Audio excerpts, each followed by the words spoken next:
নমস্কার, ব্যস্ততার একটি নতুন ব্লগে আপনাদের সকলকে স্বাগত। আশা করি আপনারা সবাই ভালো আছেন, আমরাও ভালো আছি। আজকে মেয়েকে কারকের কিছু পদ্ধতি শেখাবো যাতে ও কারকটা ভালোভাবে মনে রাখতে পারে। তাই আপনারা ভিডিওটা স্কিপ না করে দেখতে থাকুন। প্রথমে আমরা জানবো কারক কাকে বলে। কারক কথাটা ভাঙলে কি হয়? কা।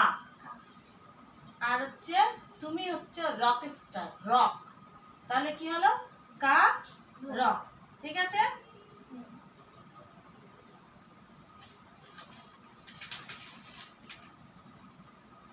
ক্রিয়াপদের সঙ্গে ক্রিয়া, তুমি খেলো সেটাকে ক্রিয়া, ক্রিয়াপদের সঙ্গে বাক্যের বিশেষ্য এবং সর্বনাম পদের যে সম্পর্ক, ঠিক আছে? এই যে ধরো পেন আর কালি, ঠিক আছে? পেন হচ্ছে বিশেষ্য আর কালি হচ্ছে সর্বনাম।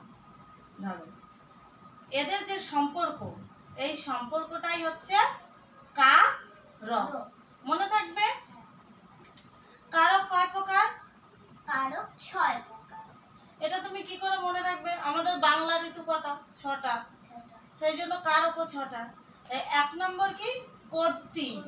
কর্তৃ কারক। কর্তৃ হচ্ছে মালিক, ঠিক আছে? ধরো আমি এই বাড়ির মালিক, তাহলে আমি হলাম এখানকার কর্তৃ। এবার হচ্ছে কর্তৃ কারক তুমি কি করে বুঝবে? এই ঘরে কে রে? ঘরে কে? যখন আমরা প্রশ্ন কে দিয়ে করব তখনই বোঝাবে যে এটা কর্তৃকারক। ধরো তুমি ঢুকেছো, এই ঘরে কে রে? অলি নাকি? তুমি কি বলবে? হ্যাঁ আমি। তাহলে তুমি হচ্ছে কর্তৃ। এই যে বললাম ঘরে কে রে? অলি নাকি? কে দিয়ে প্রশ্নটা করলাম, তাহলে কে এর উত্তরটা কি হলো? অলি। এবার আসছি কর্মকারক। কর্ম মানে কি? কাজ করা। ধরো এই যে আমি চশমাটা এই যে পরলাম, এটা একটা কাজ করলাম, চশমাটা খুলে রাখলাম, এটা হচ্ছে কাজ করলাম। তাহলে আমি কি বললাম? আমি চশমা পরলাম। আমি কি পরলাম? চশমা। কি দিয়ে প্রশ্ন করলে যে উত্তর পাওয়া যায় সেটা হচ্ছে কর্ম। ধরো তুমি চকলেট খাচ্ছ, তাহলে তুমি কি খাচ্ছ? চকলেট। চকলেট। তাহলে চকলেটটা হচ্ছে তোমার কি এর উত্তর? তাহলে চকলেট খাওয়াটা হচ্ছে কর্ম। বোঝা গেল? করণ কারক কি? এই কিসে রে? কিসে? তুই এটা কি দিয়ে করেছিস রে? কি দিয়ে করেছিস? তুই এই যে এই কাজটা কিসের সাহায্য করলি? হ্যাঁ, এইরকম কিসে, কি দিয়ে, কার দ্বারা যদি প্রশ্ন করা হয় সেটা হচ্ছে তোমার করণ কারক। যেমন কি বলা যায়? আমি পেনের দ্বারা লিখি, তাহলে আমি কিসের দ্বারা লিখি? পেনের দ্বারা। এবার যদি আমাকে প্রশ্ন করা হয় আমি কিসের দ্বারা, আমি পেনের দ্বারা লিখি, তাহলে কারকটা কি কারক হবে? করণ কারক, যেটা এখানে দ্বারা বোঝাচ্ছে। আবার হচ্ছে নিমিত্ত কারকটা কি? নিমিত্ত কারক হচ্ছে কোনো কিছু নিমিত্তে ঘটে বা কোনো কিছুর জন্য নিমিত্ত। দেবতাকে পুজো দাও, দেবতার নিমিত্তে ফুল অর্পণ করো, ঠিক আছে? এই ধরনের কোনো কিছু যখন বোঝাবে তখন সেটা হবে নিমিত্ত কারণ। অপদার্থ কোথাকার? ভালো কাজ শেখনি, তোমার মধ্যে কোনো উপাদান নেই, এটা হচ্ছে অপাদান কারক। অপাদান কারকটা কি? হইতে, থেকে, এইগুলো বোঝাবে অপাদান কারক। যেমন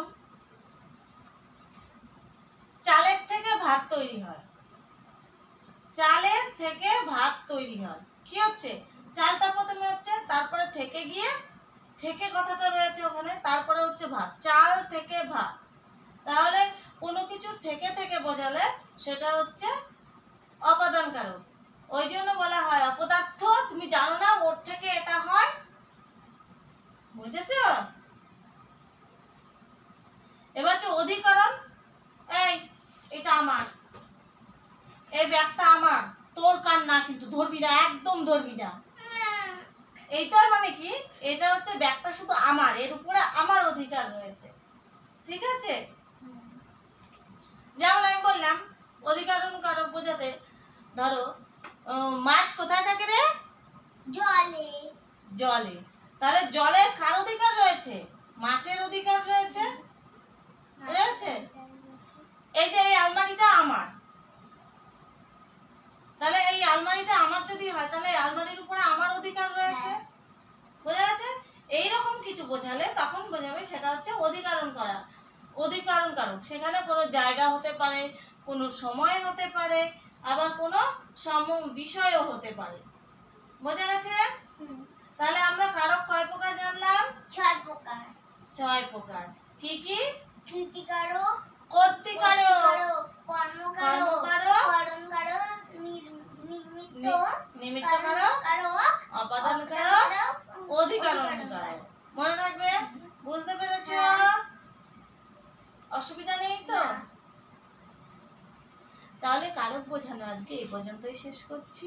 আপনাদের যদি ভিডিওটি ভালো লেগে থাকে অবশ্যই চ্যানেলটিকে সাবস্ক্রাইব করবেন, পরবর্তী একটা ভিডিও আপনারা যাতে সবার আগে পেয়ে যান। তত সময় আপনারা সবাই সুস্থ থাকবেন, ভালো থাকবেন, সাবধানে থাকবেন। দেখা হবে ব্যস্ততার পরবর্তী একটি শিক্ষণীয় ভিডিওতে।